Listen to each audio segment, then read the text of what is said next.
Hello and welcome to Bendy, a podcast about being flexible in all of the ways that means. Thanks for joining us. My name is Andy Young and I'm one of your notable, momentous hosts. Joining me, as always, is our other notable and momentous host, Beth Martin. Beth, a pleasure as always. What's the crack? We are totally notable. So notable, so momentous. For some reason, I threw an extra comma in there and it really threw me off. It's like, I'm pausing here? I'm not pausing here. Oh, no. Comma. Panic. Do you, get angry when people use, parentheses and apostrophes wrong? No, not really. Okay. I truly don't. I think I did I've mentioned before, I did a communication studies degree. Mm-hmm. The thing that I took from that, and I think the thing that has been most valuable to me in my life is if you are successful in getting your message across, then who cares about all the bells and whistles about, precision and, all that sort of shit. If you have adequately got your message across, then communication is complete, Such a Star Trek thing to say. It is. It's true. It's it's in my DNA. I love it when people spell things wrong and I get to point it out. It's my favorite thing. Well, I'm that what person. A jerk. I know, I'm such an asshole. I'm I'll be reading. We were driving by the community college the other day, and they had high school diploma. You can get your high school diploma through your GED or something, but they spelled diploma wrong, and I was dying. I'm pull over, I have to take a photo. I have to say, my fairly major exception to this is whenever people are trying to fucking hi-hat you and be like, oh, I'm really intelligent, and then they make a mistake or they do something stupid. I love pointing those out, but by and large, it's whatever to me. You're a nicer human than me. Yeah, we know that. Sure. So the crack, it's not happening right where I am, but there's an eclipse happening across the United States. So it's hitting the East Coast, Alabama. I'm getting all these states wrong, probably. Idaho, and it's ending in Texas. And so my mom actually flew to one of those states and is watching it. Everyone's freaking out. They're canceling festivals. And it's gonna start, I think, in an hour, and then go till 1 o'clock my time. Start around noonish, and then go till 1. But I wanted to tell you about my eclipse experience because it came over where the place I lived in Oregon, I don't know, 5 or 6 years ago, 5 years ago. And it was a totality eclipse, so the moon totally covered the sun, in Lady Hawk, right? Have you ever seen that movie? I have, with Matthew Broderick. And so I turned into a wolf because I'm playing Matthew Broderick's character apparently. But it was the weirdest thing. We made a little gadget so that the kids could see it, and you could actually see the the sun or the moon moving. Moving over the sun. Very and the cool. sun becoming nothing and then moving. So when it happened, it got dark. The house lights, outside lights came on, it was getting dark. The birds stopped singing. Ooh. And everyone had pulled over, so there was absolute silence for I don't know, it was probably 10 minutes, and you could actually see solar flares on the ground. I was what is that? Mike's those are solar flares. I'm holy shit. So it's really kind of a cool thing. And there are actually people who spend their year figuring out, okay, the eclipse is there, and they travel to that place, or there are also airplanes that will take you and fly you to the destination of where that eclipse will be, and you're on the airplane looking. So I know everyone needs a hobby, and there are people that are tornado hunters, but there are also eclipse hunters as well. So that's cool. Yeah. Because I know that it's going to be partially viewable in well, I think in Ireland, but I think part of part of England as well. But as always here, the big problem with anything like that is that there's fucking clouds everywhere. Yeah. So I don't think visibility is going to be great. And you know, I have a memory as a kid of seeing one, like when I was still in primary school. But it's only very, very sort of vague memory of it. Yeah. Having to make special glasses, like the wee pinhole glasses. Yeah. Yeah. It's crazy here. Like, they're saying that like electronics are going to shut off, and like they were worried in Oregon that like 2 million people were going to descend on the state, and like, did they have enough bathrooms? Like, was there enough highway space? And like, it ended up like being completely like a nothing burger in that regard. Like, it wasn't a big deal. There was plenty of highway space, like, but people were freaking out. People were freaking out. That's nuts, actually. Yeah, that really is nuts. Yeah, I mean, it's like Y2K kind of thing. Yeah. But I mean, like, you know, I think those things always like express to me how like, unevolved we are. Like, or, you know, like, as soon as something like this happens, just panic sets in, and, you know, things start shutting down. It's like, it's only, I mean, like, it doesn't really last super long. It's a well documented and understood event. Right. You know? Right. And it's also interesting. I've been reading what the Indigenous Americans are saying. They're like if you're pregnant, don't go outside, because they think that there's like lore around it. Like your baby might have a birthmark, and I don't know, other things like that. I just realized that Matthew Broderick was not the wolf in Lady Hawk. I'm sorry. I have seen it, but I was so young. I barely even remember that Matthew Broderick was in it. So, but I'm aware. I have seen the film years ago. Mm-hmm. It's interesting. What's the crack with you? So I think, I don't know if I talked about it in previous weeks. I hurt my back, so I've been mostly recovering. So I haven't been doing a ton of stuff. I had and I think this figure's wrong, but I had a kind of upsetting revelation playing video games yesterday. So when you're playing video games on the PlayStation, it gives you how many hours you've played in this game. And the game that I've been obsessed with recently, I think this is wrong. I looked at it the other day. I just caught a glimpse of it. I don't really like looking at those things, and it said 71 hours, and I was like, that's alarming. That's alarming. Not that bad. I mean, I suppose comparatively, but I've only had the game for like 2.5 weeks. I still have 41 hours of Barbra Streisand to listen to, Andy. Well, okay, that's fair enough. That's a good point. And I suppose, you know, it is very much my meditation. So, you know, like, you're meditating for 71 hours. How cool is that? This is it, right? Yeah. It gets me out of my head. You're so spiritual. I really am. I also, in a fairly sort of milestone event, I think I told you this before, I've been wanting to give up weed, but like, I have had some in the house. I know that if I attempt to, while I still have some, he means wheat. It will be wheat. I do mean wheat. Yeah, wheat. Yeah. Naturally, I would never advocate for anything illegal in my home country. Yep. I have used the last of it this past weekend. Mm-hmm. It is, so I'm stepping into the unknown. Well, no, not the entirely unknown, because I've done this before, but it's still scary. So we'll see what happens. It's not. It's actually not, like, once you, because I haven't eaten gluten in probably 4 years, 3 years, 4 years. And like, sometimes like I'll, you know, say fuck it. And yeah, but it's like, it affects my body. It causes me pain, blah, blah, blah. It's yeah, if you need food recommendations, let me know. No, wait. I said weed, not weed. Oh, like weed. Marijuana. Yes, I was like, wait a minute, what's happening here? I was like, I'm gluten-free.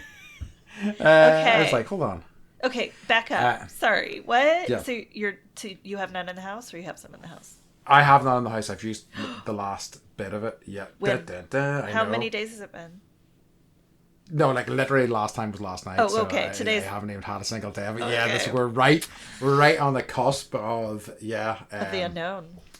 of the unknown. I mean, as I say, not entirely unknown, and there's been years I that I have went without it, so it's not completely. It's just such a reliable crutch for me. I am interested to see what changes, if any, it makes.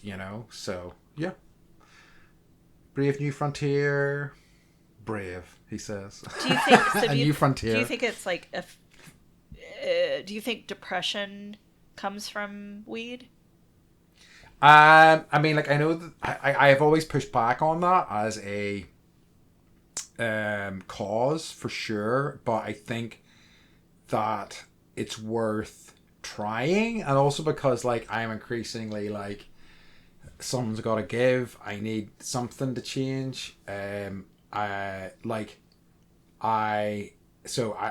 willing to put this to one side. Yeah, maybe not forever, but to see if it does have any sort of noticeable impact on me. Mm-hmm.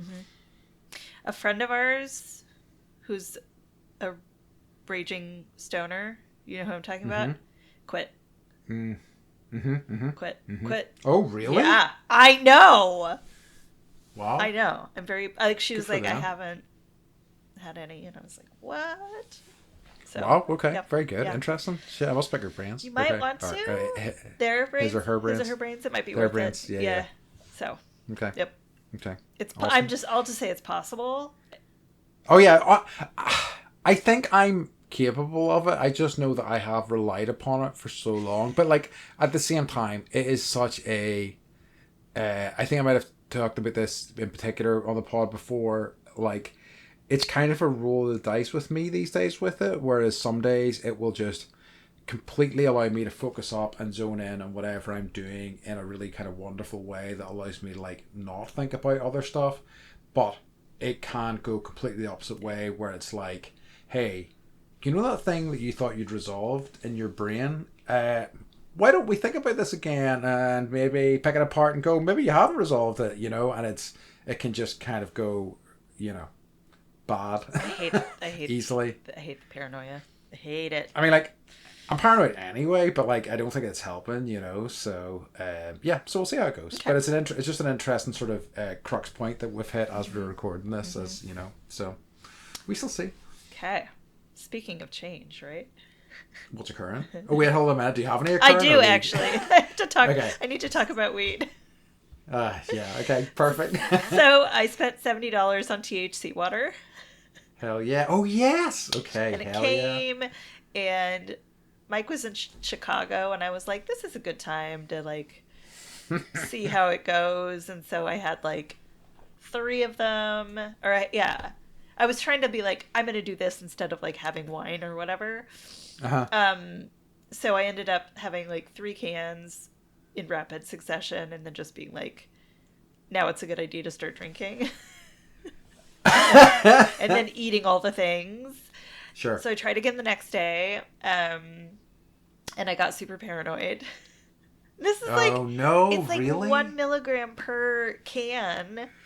Right. So, but yeah, I ended up like, it just like, it's almost like I got really high and then got really like paranoid and got really hungry. And it's almost like I should have just smoked weed and not had the 250 calories or whatever.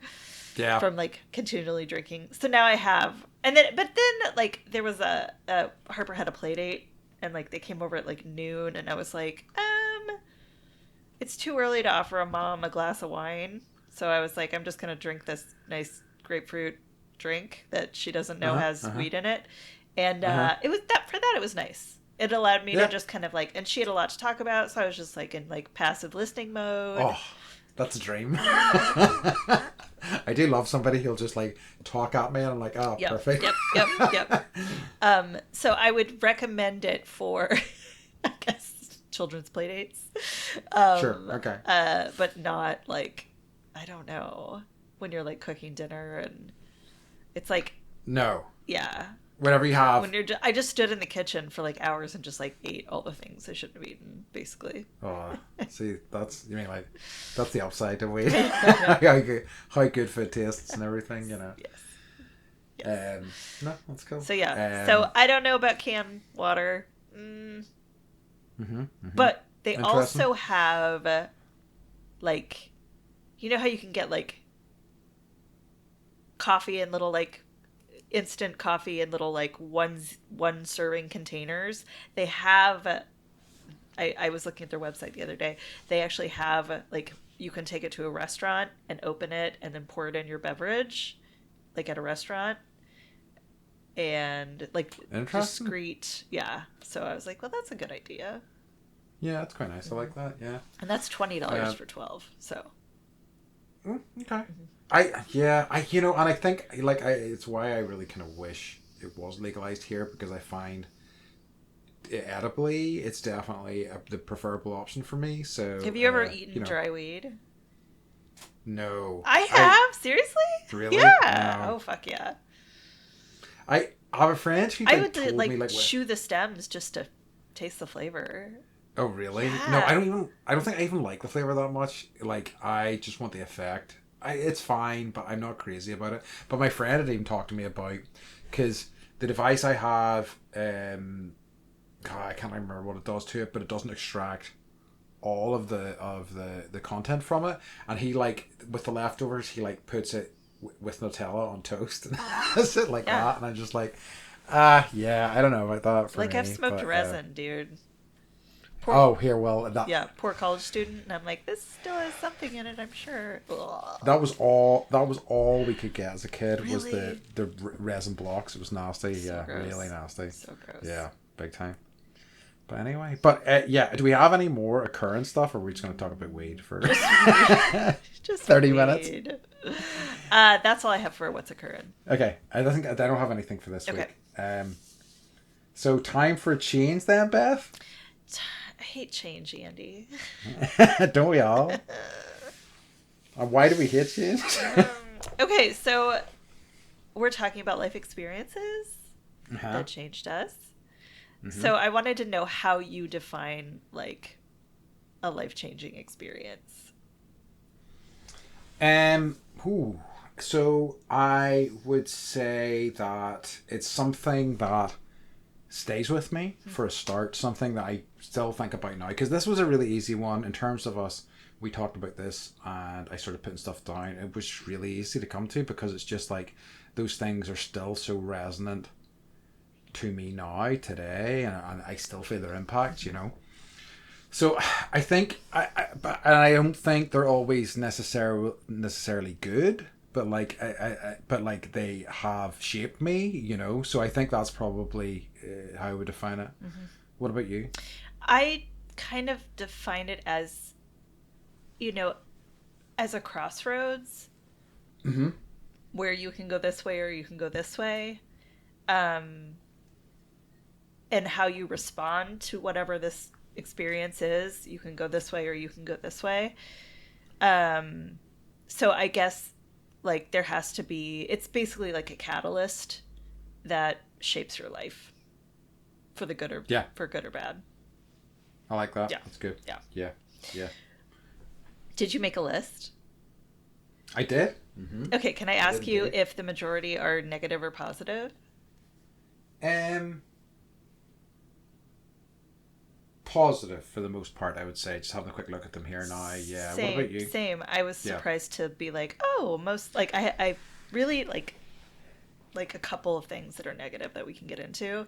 I think some of them are mixed. Do you know what I mean? Mm-hmm. I think some of them I look at and I'm like, but in the long run, they probably had a positive impact on me, but maybe at the time they were, tinged with mixed emotions, really. Yeah.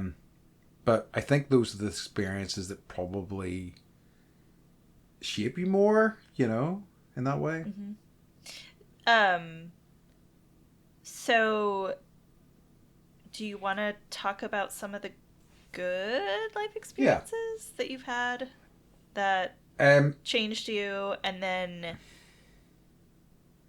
how did they change you, I guess? Yes, I was the initial one. The first one that I wrote down was that was me going to North Carolina, for University of North Carolina. I've talked about it before. What was their mascot? What is their mascot? The Tar Heels. Oh, oh, I really? Yeah, it is. I know. Okay. Yeah, it's where Tar Heels was the name. Was the I don't know I don't even know what that signifies now, honestly, or even if they're still a Tar Heels, but that was the sort of thing. I don't even know if it was a mascot, but that's the only all that I know of when I think about them. So Um, it's basically barefoot people, meaning like low trade, like I lower trade. see. Interesting. Okay, Uh-huh. yeah, I like it. Um, and seems a bit underdoggy, which is nice, I Yeah. guess, in a way. Yeah. Um, so Aren't you impressed? I just pulled that out of my very good. my mind palace. Your your mind palace. Um, so I, prior to that, I and it's a constant quest throughout my life to actually gain confidence in myself. And I also like to, and this probably was the start of that pattern, Mm-hmm. whereas I really kind of was like, I need to throw myself into situations that scare me, and so to deal with them, and to help me gain confidence, or whatever. And this was very much one of these things where I was like, this was the first time property traveling by myself. I was 19. um I got sick, very sick on the way over. I think I got sick on the plane on the way over. I remember the first 2 days like being sort of like really feverish dreams, and things Ooh. like that. It was absolutely wild, and just really kind of struggling at first because I'm still not, I never have been that good at actually meeting people. But fortunately, the kind of halls that we were in was very much uh, all people from that sort of in that sort of what's the word I'm looking for. They all had the same experience. They were all coming from either different countries or they were coming from different states, so it was easier to like So you make were connections and in stuff. like the international hall or whatever. Yes, Yeah. exactly, Okay. exactly. Um, so it was good in that way, but like and so like it really was hard and scary, and I made some good friends. And because I went halfway through the year, a lot of people had already created friend groups or made friends and stuff, so I felt a wee bit like of an interloper at first, but it was fine. And like all of that was such a learning experience on so many levels. um, and I, miserable at times, but there was, good times and bad times being out there. But I overall look at it as a positive experience. I still have so many fond memories from there. One of the friends that I made there has been a lifelong friend. He's Scottish, and it's knowing him, like he's been such a pivotal person in my life in terms of he has had really big impacts, and in terms of the directions my life has taken, which I'll get to talking about a later one. Mm-hmm. So just knowing him has been, if that was the only thing I got out of this trip, it would have been an incredible life-changing experience. So yeah, that's very much the first one because I think it really influenced my life going forwards in terms of how I like to approach things, in terms of both throwing myself into those situations and also loving to travel Mm-hmm. so much. Mm-hmm. It's interesting. We have some similarities in our. Oh yeah. Yeah. So mine was I guess my first big one was moving from Kentucky to Oregon, and that was, I think, like how you were saying, there's good and bad or positives and negatives. It was like both. Like Yeah. I left, I was no longer a mountain girl. I left everything I ever knew. Um, but I gained, you know, sidewalks and friends that I've had like, my whole life.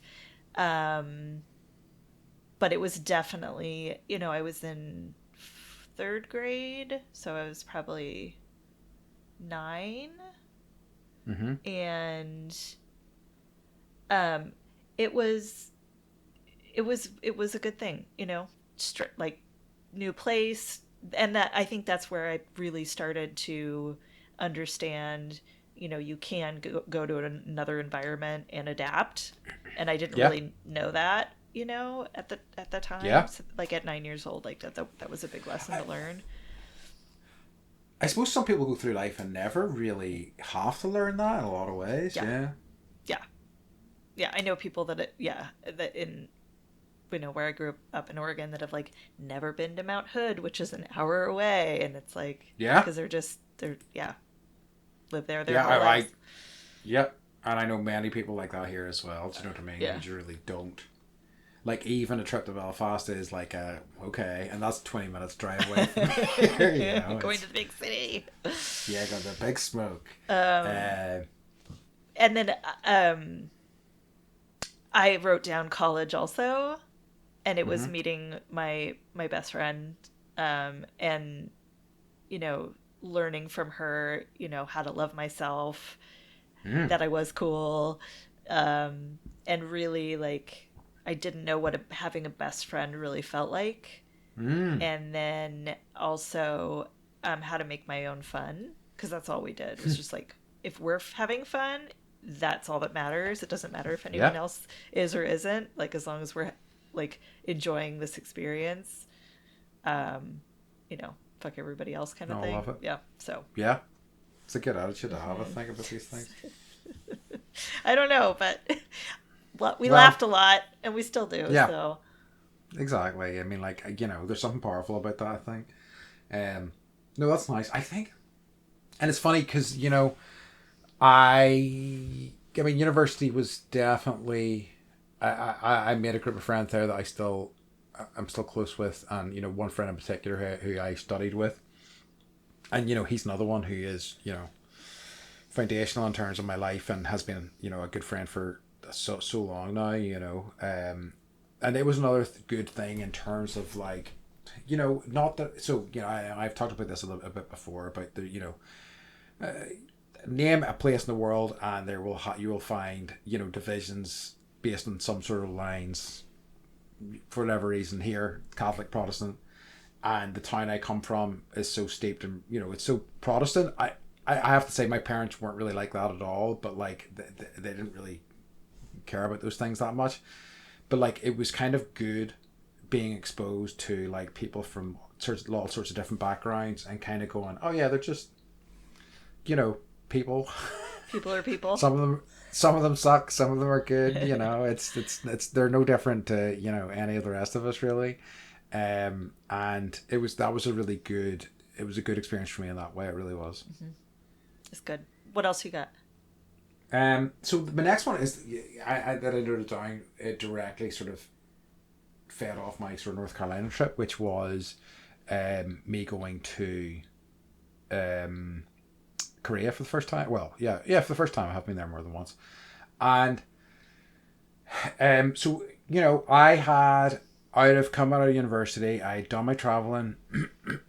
I so immediately after uni, I had been planning to go to Australia with that very good friend I made in university.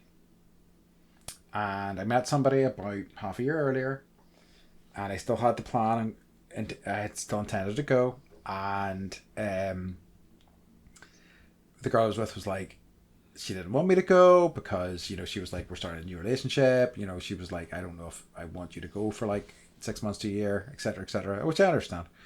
And so I ended up, you know, deciding I wanted to stay with her and see what happened. And I kind of let my friend know. He was really disappointed, of course, which really kind of gotten to me. We did actually end up going like 10 years later together, which was nice. So we did make good in that in the end.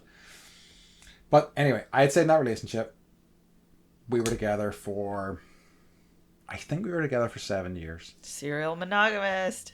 That's me. It's your boy.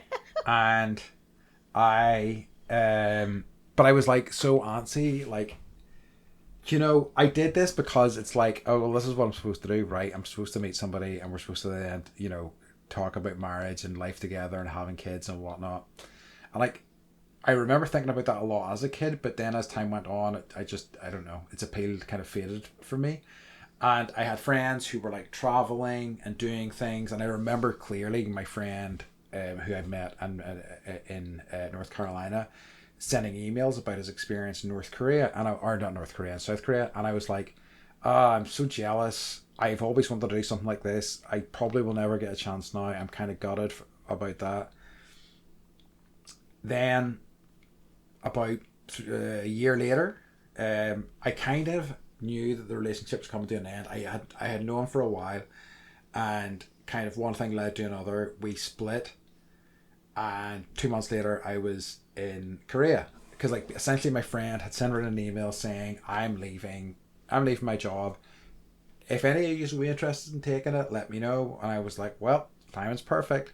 Why mess around? Let's get out of here. And it was fucking hard because it was like even though I was like, this relationship's not for me, it was still getting out of a 7-year relationship and then immediately throwing yourself into like a completely foreign country that, country that's very foreign to me in every way.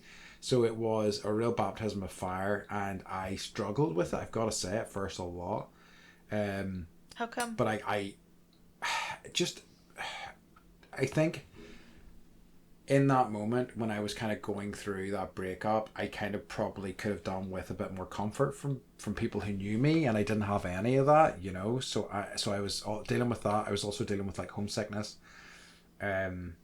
I remember 4 or 5 months in, essentially being very, very close to booking flights back home. I didn't bother in the end, and like overall, I look back at that year as one of the best years of my life. I still have friends I love to pieces from that trip. Like more than any other place I visited, I made so many amazing friends in that one year that I really still care about a lot. So like, but I also remember the bad times of that as well. It was such a mixed bag. It really was. So yeah, so that trip was really formative for me, and that was my first big sort of foray into like a proper adventure, throwing myself once again into the deep end of a country I've never been to. I had never been out east. So this was, I still think about, like, I still remember clearly being picked up in the airport and like driving to our apartment, and it was like, where am I? This is, what have I done? Where I very clearly, one of the teachers at the school I was teaching at, because I met my friend there because there was a bit of like a week crossover, and we went to one of his friends, his co-teacher's houses, and she had a piano, and like just not because of anything in particular, she was just noodling around on the piano, and she started playing Somewhere Over the Rainbow, and I was like, whoa.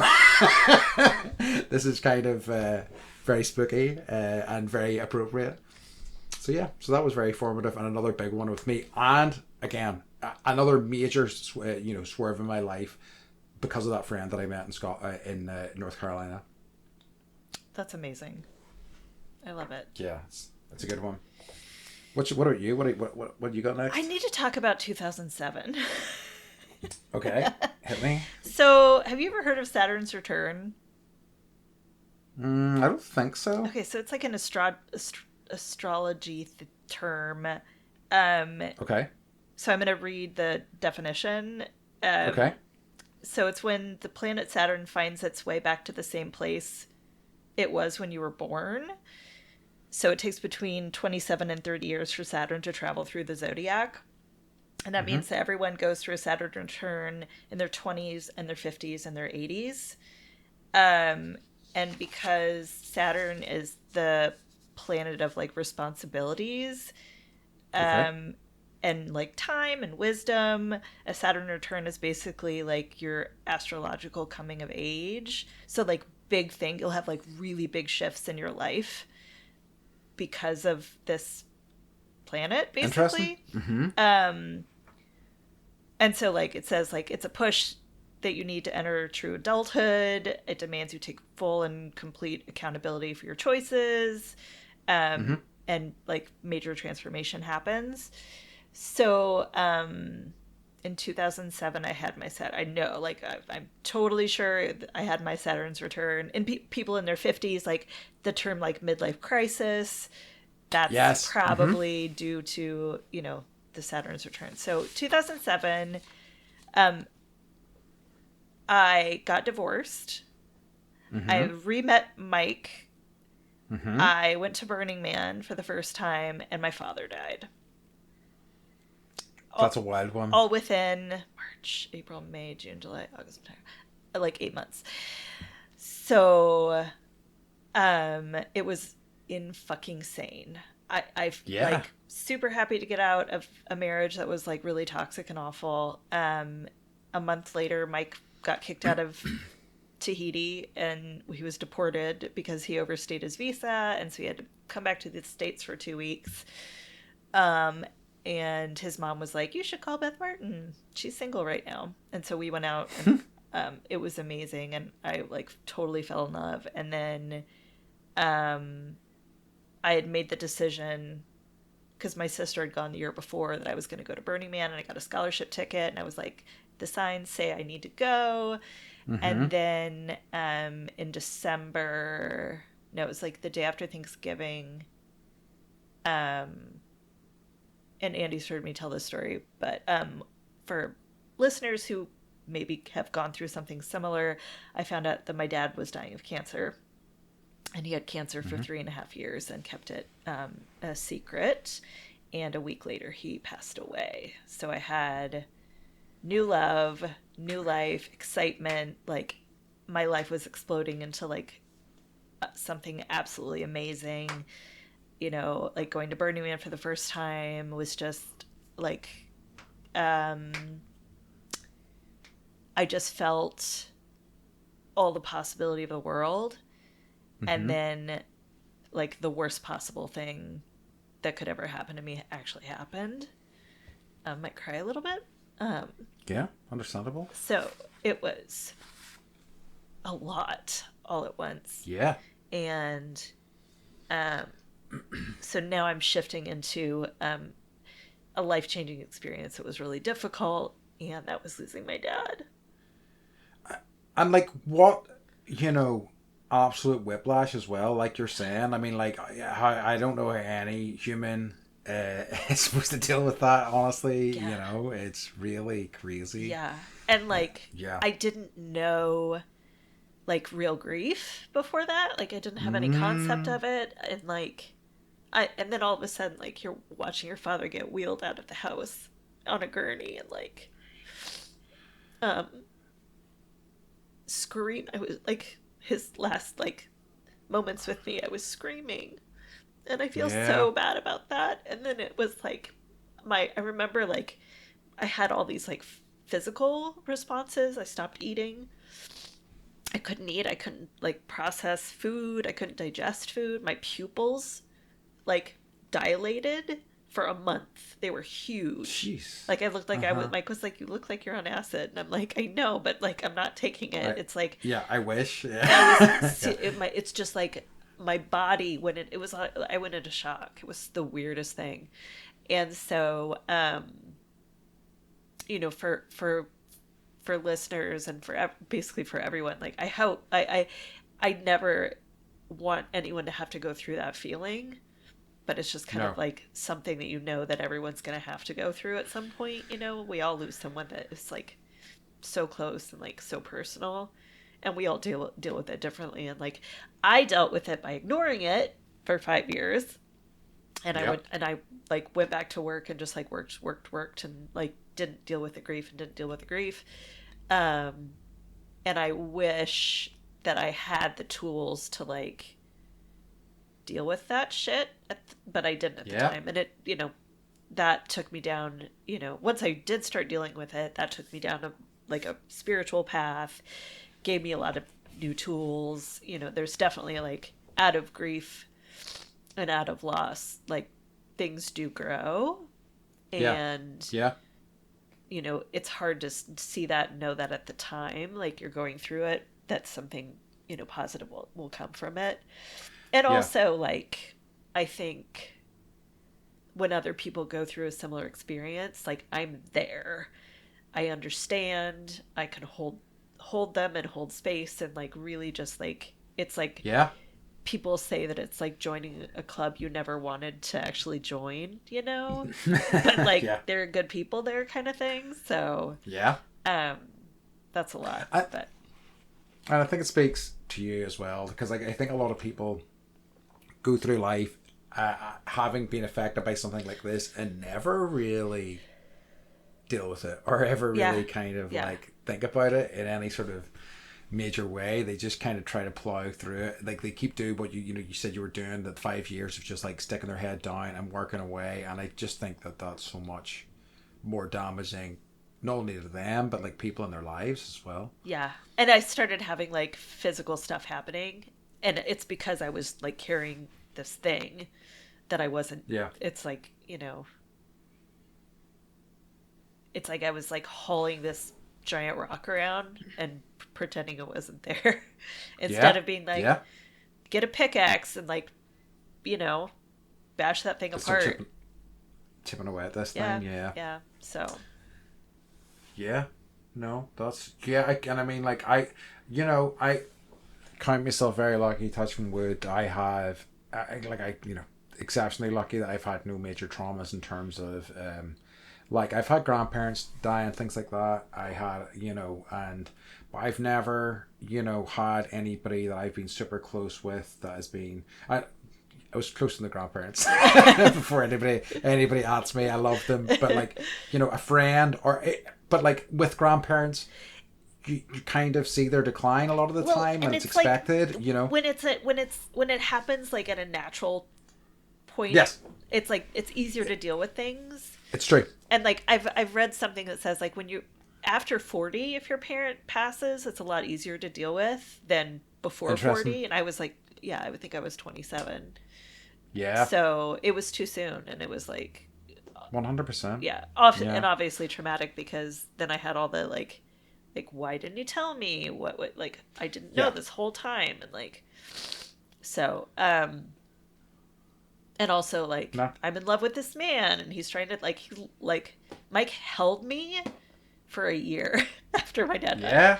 So like good on him for that. Yeah, that's why Mike rocks. Yeah. So I'm really glad that you met Mike at that time, and honestly, I think it's horrible to say, but I think I would have become like a drug addict had he not like just like hugged me for a year.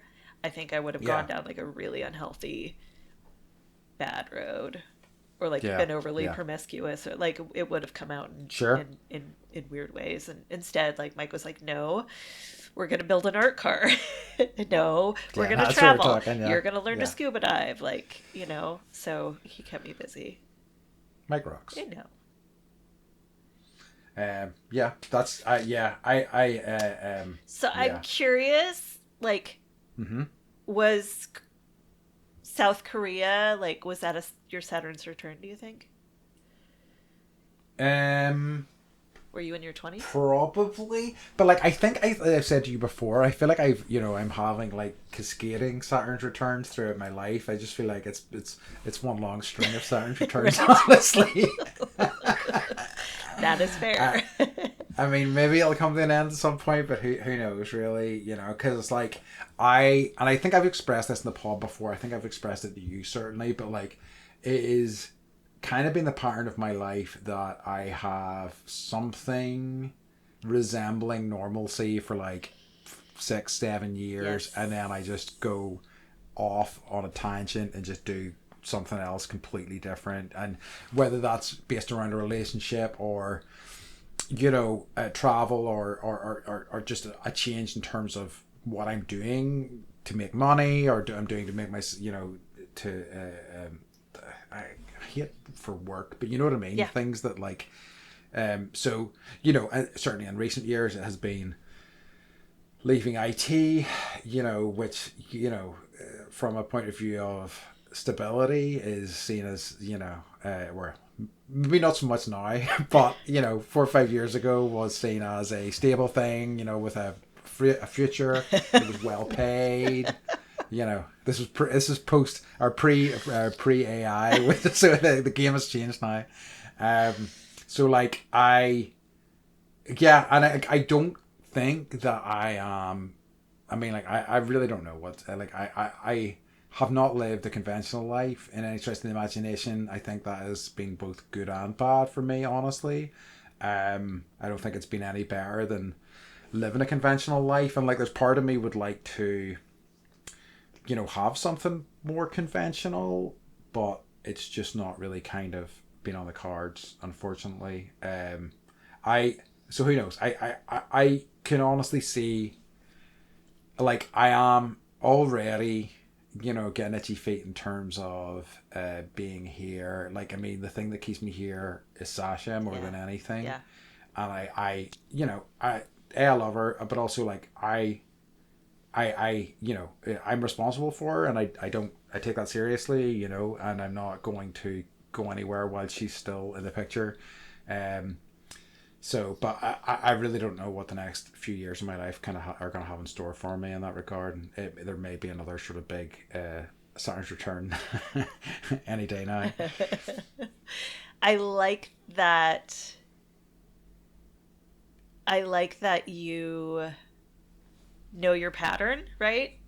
Yeah. And it's almost like I'm excited to see what's coming for you. Yeah.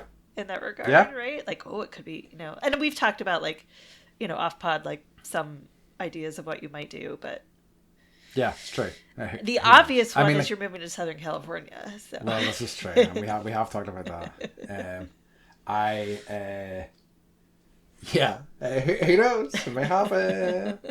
It's always like it's so hard to predict, but like, and I don't do it intentionally.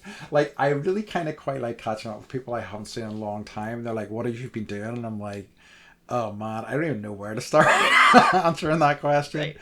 Right. So yeah, who knows? I'm a true Renaissance man. Yeah, you are. Right? Yeah. Yeah, you are. Mm-hmm. Thanks. You're welcome.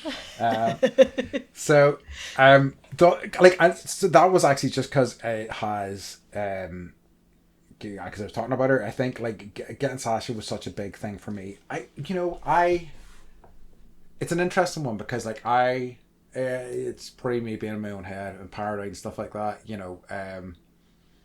I think people who don't have relationship with animals, yes, can underplay it or don't really understand it, and like how powerful it is. And it was because like I'd always wanted a dog, and it just the way, like, as I say, the person that I got the dog from, Sasha was his sister's dog, and he was looking after her for an extended period of time, and she was like, I don't think I'm gonna be coming back for her, which was crazy to me. And it really kind of forced my hand. It's one of the best things I've ever done. Mm-hmm.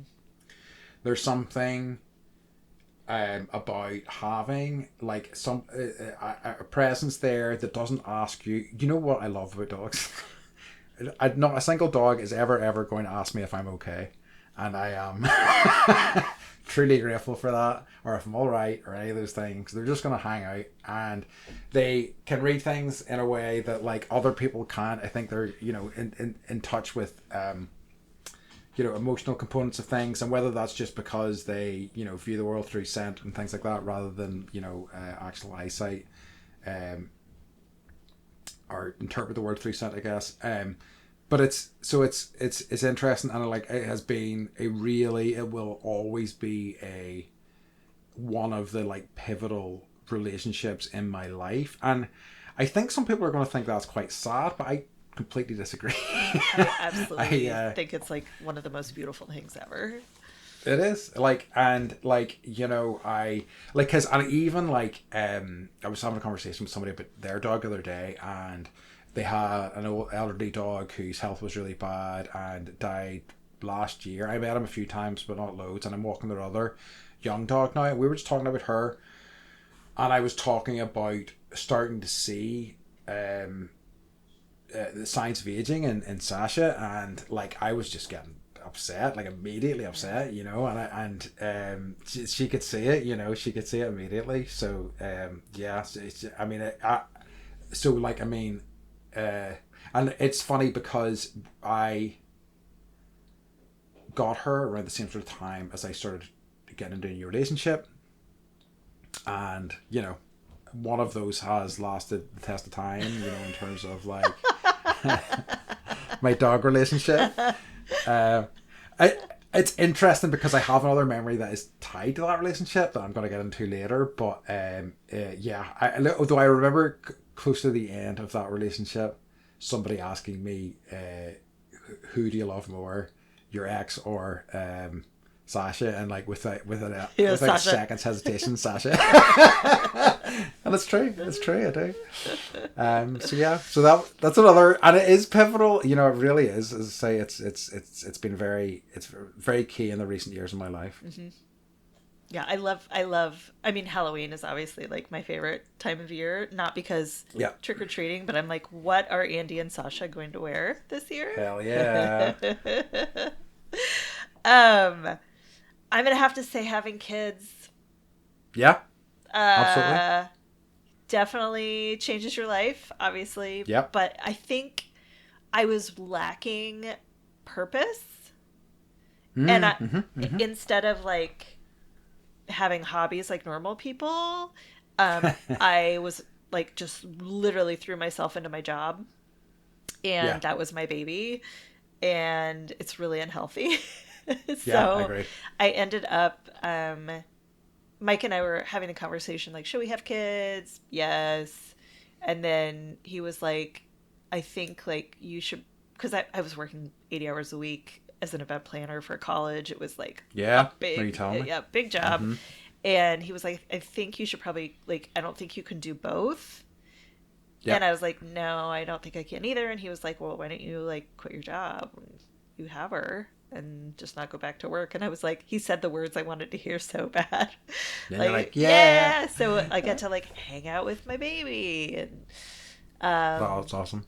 It just gave me like a different, also like, I care more about what happens on this planet, because I know, and I'm not saying this to be trite, but it's like these kids have to carry the mantle after you know, our generation is passed, and like what are we setting them up for? And I also think that it's going to be they are like my greatest gift to everyone, because I'm trying to raise good humans, and that feels good. Yeah, no, I like that. That's and I think so far they're doing really well.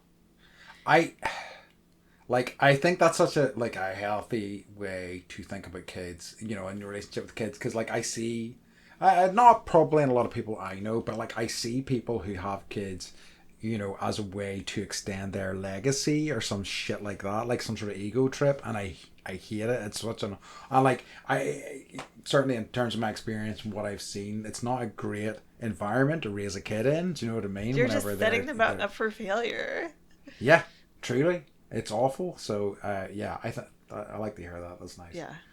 No, I it's kind of like the way that, you know, when Mike and I first started dating, and I was like, let's just see, like, if he makes the right choices. Mm-hmm. And he always does. It's like, I'm interested to see if they make the right choices. And they don't always, because they're fucking kids and they're figuring it out, right? Yep. But for the most part, like, they do. And you know, they're good little people. So yeah, well, it speaks to you as well. Yeah, Mike, you know. Yeah, we're the best parents ever. Our kids aren't gonna have to go to therapy, because I'm already like, just, you know what? Yeah, this is for your therapist. Yeah, in your 20s. Yeah. Write this one down. Yeah. You'll need to look back on this. Yeah. I love it. Yeah. So I think maybe start coming to the end now. I'm going to see, I don't know if you've got any authors. The one, so just because I teased it, I'll just talk about briefly. Yeah, do you want to do one more each? Another trip. Yeah, was, and it's such a pivotal trip for me. Like, so with my most recent long-term relationship, just before, so she ended up going to Australia, and that was the kind of beginning of the end of our relationship. The wheels were coming off in ways here and there in the lead up to that. But she was like, you know, she wanted to go to Australia. I said, like, I don't know how I could deny you that, since an experience I had. So I supported her in that. And because, like, nobody else in her life really kind of believed in her and supported her. So I was like, look, I got your back. You know, I'm here for you. One of the reasons why it all stung so much whenever, you know, it went south. But the kind of in the year and the lead up to that, we we went a trip to Cuba. And like it was such an incredible trip, and I remember thinking on that trip that I've never been more in love with anybody in my life. I was like, I have a future with this person. They're incredible, and like so that's it's such a cornerstone of that relationship and where I was at the minute at that time, and like I kind of knew, after the effect anyway, that like whenever things started going wrong, and because of that as the sort of like cornerstone of our relationship, and we were thinking about that trip and how much in love we sort of were, or how much I felt that when things were starting to fall apart, that it was really I was gonna really hurt a lot from it. Like, oh, this is gonna cause damage.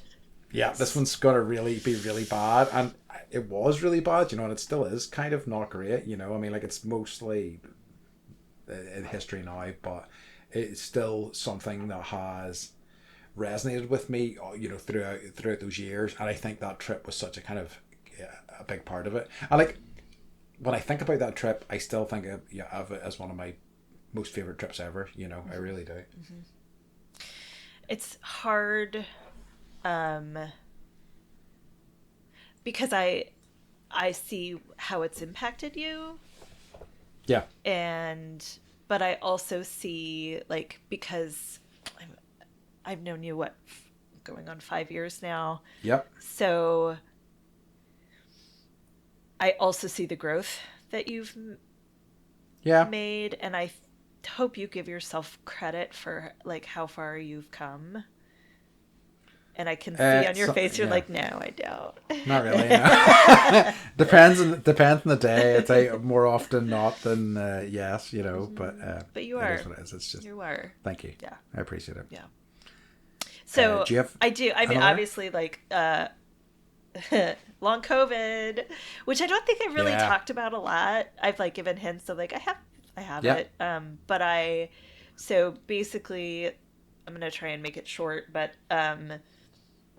the world shut down on Friday the 13th, 2020, and I had my first COVID fever. And then I progressively got worse and worse and worse, and then I was dying over about a year and a half. And Andy has been on this journey with me the whole time. But I was so sick. I lost my job. I lost my ability to parent. I lost my ability to be a wife. I wasn't a mother. I wasn't a wife. I wasn't employed. I was laying in bed all day, every day, because I didn't have the strength to get out. I was suicidal. I had 40 different symptoms, and they kept changing, and it was a scary time to be alive in the world because of the pandemic. But also I didn't have care. No one knew what to do with me. No one believed that I had anything. No, so I was, an early adopter of this horrible. Yes, but back when it was cool.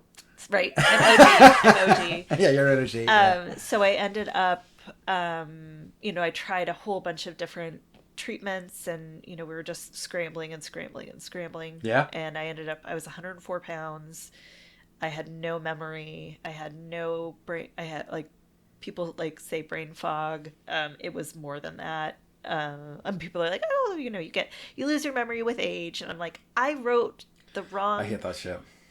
Age of my child on his birthday cake, and I was arguing with my daughter about it, and I'm like, he's turning 4. She's like, he's turning 5. I'm like, he's turning 4. It's on the cake. And then I'm like, I put the wrong number on the fucking cake, and sobbing as I'm taking it off and putting the right on, right is just so I have 60,000 words written down about this experience. Yeah. But I ended up getting stem cell therapy in Mexico, and that saved my life. So I am still working my way through it. It is still part of my everyday experience. But I've gotten to the point where I don't let it, if I have a bed day, which happens, weekly still, I don't allow myself to feel as much guilt about it. Mm-hmm, mm-hmm. I'm working on, finding the right doctors and right levels of medication, checking the hormones, getting all the things done. But it has been, other than losing my dad, it has been the hardest thing I've ever been through in my life. Yeah. And it's like, that saying, like, like, at least we have our health. It's like, once that goes, man, it is a fucked up world. And you realize that, our healthcare system, they don't want you to get better. You're worth more, sick. There's no profits. There's no profit in making you better, yeah. And when you have something that no one knows what to do with you, they just want you dead. Yeah. So, it's been something else. So, but also, like, I'm sure we will get listeners that have long COVID, because I'm going to hashtag it. I am here to answer any questions that people have about whatever treatments. I still have a great relationship with my doctor in Mexico, and there's a very reputable clinic. It's certified by the government, and it's legal there. And it's not in the United States unless you're within one generation of the cells, and they're frozen, whereas in Mexico they're fresh. But that's another topic for another day. But if there are listeners that are curious, please reach out, and I'm happy to answer any questions that people have, because I know that there are a lot of people out there that are struggling to find answers and find a way through, and because I was there. So make sure you send those questions to Beth, because I have very little insight. If you've got questions about, like, making friends with dogs, right. Andy's your guy. Yeah. But yeah, no, it's like, and we did, because we were in touch quite a bit over that, and like, I saw the impact on you, and it was tough to see.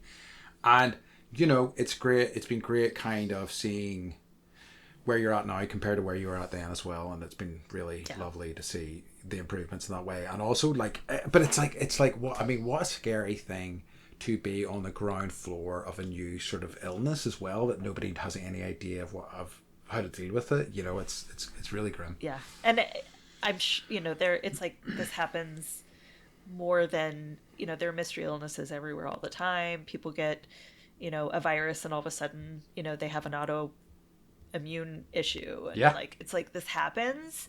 It was just on such a massive scale, and it's still, like, they still don't know the numbers. And it's going to be trillions of dollars, over 5.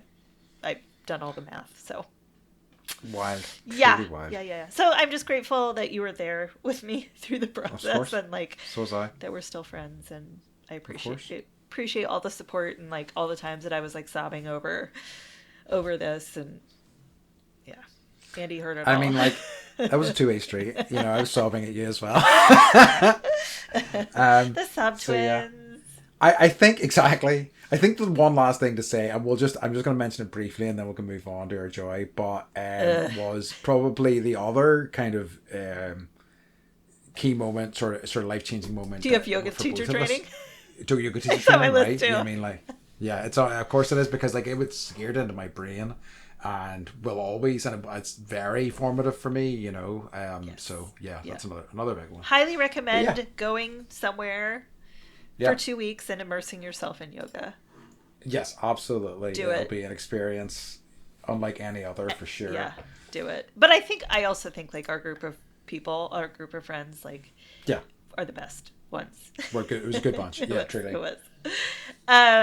Okay. Do you want to talk joy? Yeah, I'll talk joy. I will. The thing that's kind of been bringing me joy, I haven't been, because I said my back's been sore, I haven't been doing a ton of stuff recently. So, but I took Sash up for a walk recently. There's been a lot of rain over the past few months, so like all our sort of lakes and whatnot are really full. She loves to swim, and so I took her for a swim. And just watching her joy at swimming, and like looking at me as she's swimming, like, look, I'm swimming. Do you see? Yeah, did you see me? Look, I'm swimming. Brings me so much joy. So that happened just a few days ago, and it was very lovely. I love it. I hope I get to see her swim. Yeah, we should really make that happen. Wet dog. Yep. So my joy is, have I done my Roomba yet? I don't know if you have. Not on pod anyway. I love my Roomba so much. It brings me so much joy. Like, I would Roomba every day if I didn't have family or pets that hate the Roomba. But like putting all the chairs up and like it vacuums everything, and sometimes I'll just like stare at it while it vacuums. And like it always goes where it's not supposed to, or you're like in the kitchen cooking and it's like it decides to, oh, I'm gonna go like right where you're standing trying to make meals. It follows Mike around. It like drives everyone crazy. I fucking love it. I know it's like, sounds fun. It's like iRobot in your house or whatever, but yeah, it's cool with me. Yeah, it's like I'm trying to remember. Futurama had like a robot soap opera, and there was like a kind of robot that just made bleeping noises that would like appear out of hedges and stuff. I'm just imagining the Roomba as that, just like appearing out of nowhere. Here I am. Yeah, it's great, amazing. I'm gonna suck up all your Legos. Perfect. Yeah, that's a good one. Yeah. Cool. So I think we're coming to the end, folks. As always, we'd like to remind you, if you could subscribe to us on your platform of choice, leave us likes and all sorts of, glowing reviews and whatnot would be much appreciated if you could. But yeah, I think, is there anything else you'd like to mention, Beth, before we finish off? Our website is bendypodcast.com. Check it out. That's where you can find all the things. And again, if you want to share any life-changing experiences that you have, or ask questions, or need support, just let us know.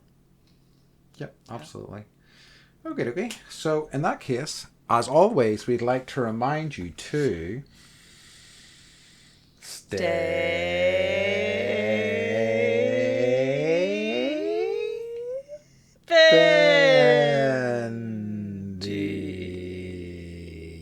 I was just ahead of you there. It really messed things up. Right. Right. All right. Bye. Bye. We love you. Bye.